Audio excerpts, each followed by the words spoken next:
Kita udah semakin dekat dengan banyak perilisan produk menarik di bulan Mei ini, dan kalian nggak boleh sampai ketinggalan.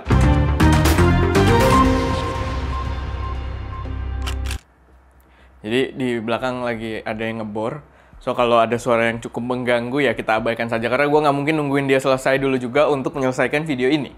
Nah, sebelum masuk ke informasi pertama, sekarang gue pengen ngingetin dulu atau memberikan informasi kalau di ST Media sekarang kita udah punya 2 digital produk. Yang pertama itu kemarin ada preset buat kalian yang pengen fotonya terlihat lebih epic, dan sekarang kita punya LUTs untuk iPhone 15 Pro dan Pro Max biar bisa menghasilkan warna video seperti kamera mirrorless.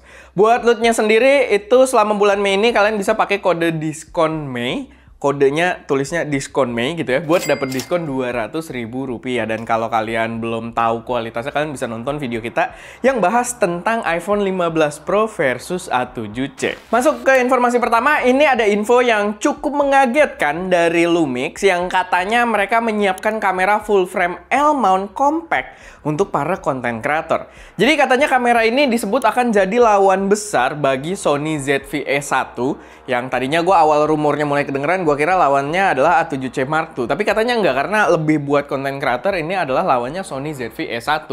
Beberapa deskripsi bocorannya juga menurut gue sangat menarik, dimana katanya ukuran body only-nya ini bakal lebih kecil dari Fuji X106 gitu ya.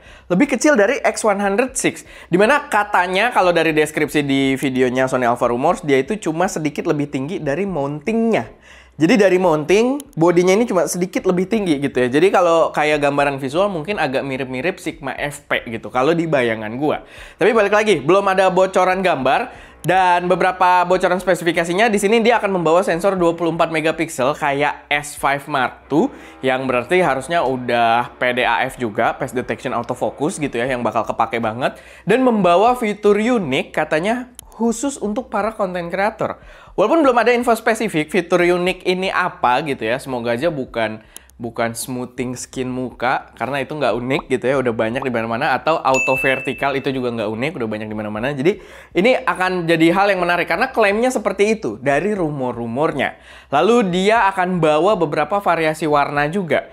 Di sini ditulis variasi warna, cuman semoga aja bukan hitam sama putih kayak si ZV-E1 ya. Maksudnya nggak itu doang. Semoga mungkin lebih mirip kayak Nikon ZF yang lebih banyak gitu ya, pilihan warna-warnanya yang ganteng-ganteng. Tapi ya harus agak hati-hati sih, karena di Nikon ZF itu kan dia emang analog dan warnanya cocok banget masuk ke situ. Jadi di sini ya mungkin harus dipilih warna yang memang kelihatan appealing. Dan di fotorumors.com itu bahkan ada bocoran dari teasernya gitu yang gua belum nemu di akun resminya Lumix gitu ya, di Instagram atau semacamnya, karena teasernya juga masih dalam bahasa China kalau gua lihat.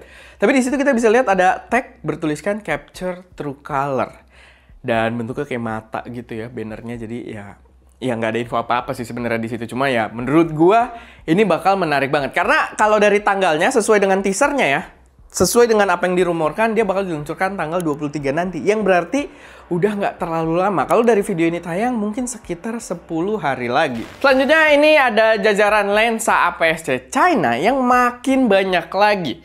Di fujirumors.com itu ada foto dari pameran fotografi di China yang memperlihatkan lensa Sirui Sniper 75 dan 16 mm dan ada Mike 33 mm f1.4. Yang seru si Sirui Sniper ini karena kita udah pernah review juga ya sebelumnya. Dulu itu kalau kalian nonton video kita, mereka itu udah ada 23, 33 dan 56 yang udah dijual juga di Indonesia. Dan sekarang mereka mau menghadirkan 75 mm kayak Viltrox dan ada 16 mm juga kayak Sigma gitu ya. Which is ini adalah angka-angka yang memang lumayan banyak orang pakai juga. Yang lumayan banyak orang butuh. Dan mungkin Sirui masih konsisten karena kalau kita lihat di gambarnya side by side gitu ya, ukurannya masih sama banget gitu antara 16 dan 75 ini. Mungkin cuma beda di lens hoodnya aja yang makanya jadi kelihatan agak berbeda. Tapi ukuran lensanya sendiri kalau gue lihat identik gitu, mirip. Mungkin Sirui masih konsisten untuk memberikan prioritas dari jajaran Sirui Sniper ini untuk punya ukuran yang seragam gitu ya. Jadi kalau kalian pakai setup rigging dan lain sebagainya, ganti-ganti lensa itu nggak mengubah ukuran setupnya juga. Ya kita lihat aja nanti kualitasnya gimana dan kapan akan masuk ke Indonesia. Next, ini waktunya buat kita pantau juga karena kita semakin dekat dengan Fujifilm X Summit yang katanya itu, bukan katanya sih ya, emang udah dikasih teasernya juga, itu bakal di-held di 16 Mei nanti gitu ya, gue lupa bulannya. Ya, bulan ini, bulan Mei gitu ya. Dan mereka udah merilis teaser yang bahkan memperlihatkan film simulation dial-nya juga gitu di Instagram. Yang berarti harusnya fitur tersebut sudah fix. Jadi kayaknya udah fix kita akan mendapatkan kamera baru dan sepertinya sudah fix kalau dial film simulation ini akan hadir. Sepertinya yang bakal diluncurkan ini kameranya juga nggak cuma satu ya, ada dua dan sepertinya bakal diluncurin lensa juga. Kalau kita baca dari judulnya di Fuji Rumors ini, itu bakal ada XT50, GFX 100S Mark II, XF1650 f2.8 sampai 4.8 dan GF500mm f5.6. Ya, karena udah tinggal sebentar lagi, sabar lah ya. Kita tinggal tunggu dikit aja, cuma beberapa hari lagi. Nah, sebelum Fujifilm tapi malah ada perilisan seru lagi dari dunia smartphone, di mana Sony Xperia itu sudah meluncurkan teaser dari HP terbarunya yang bakal diluncurin tanggal 15 nanti. Berarti lusa kalau dari video ini tayang dan cuma sehari sebelum si Fujifilm X Summit.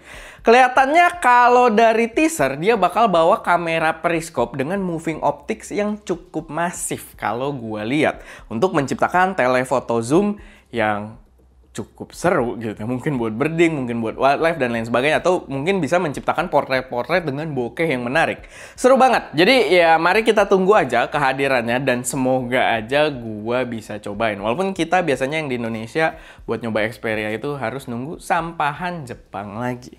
Tapi ya, paling itu aja sih sedikit informasi yang bisa gue sampaikan di episode Saturn News kali ini. Kalau misalkan ada koreksi saran atau kalian punya informasi tambahan, silahkan taruh aja semuanya di kolom komentar.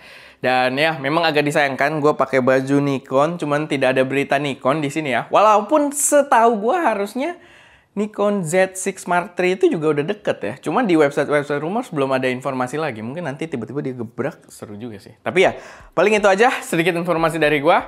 Semoga bermanfaat. Kalau ada informasi lagi taruh kolom komentar, gue udah nyebut itu tadi. Dan ya, semoga itulah. Gue Erwin, di belakang kamera ada Ska, dan jangan lupa untuk berkarya.